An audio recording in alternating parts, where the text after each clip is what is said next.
Chơi con à?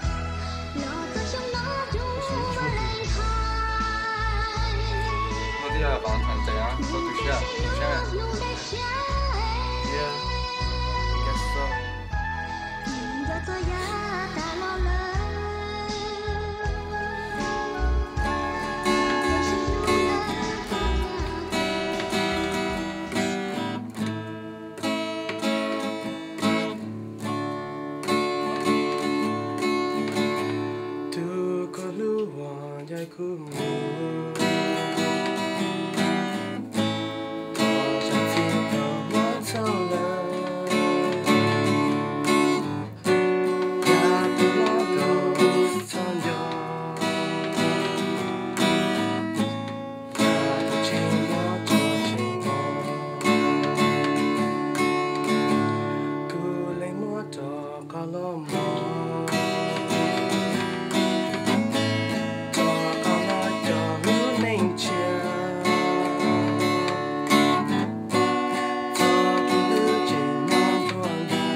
Tổng trái kia mù la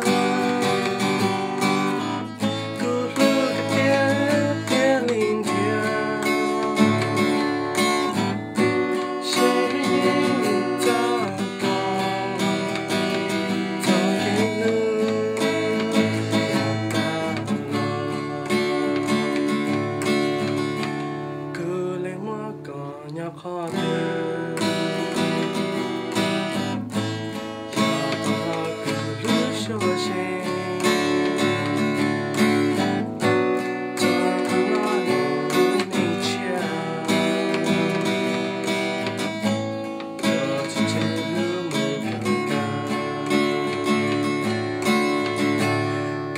Tổng trái kia mù la tiếng linh thiêng sẽ nhìn ta còn sẽ lưu ta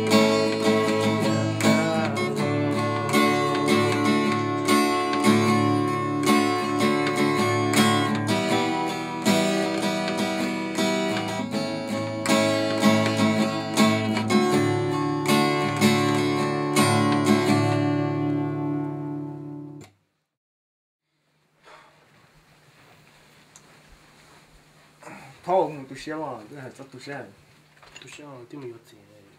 Don't be sad, man. We'll take you to Thailand. A lot more girls. More girls? Yeah. Có bán gì sợ? Mình cho có một. Bên là bài to mà. Bài to? Bài to. What?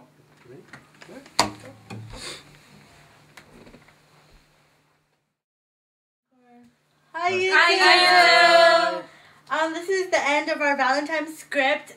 Basically, we're just trying to send a little message out to everyone saying that if your loved one lives far away or you don't have a loved one, it's okay because Valentine is all really about family and friends and we're all here together. So hope everyone has a great Valentine's Day and God bless.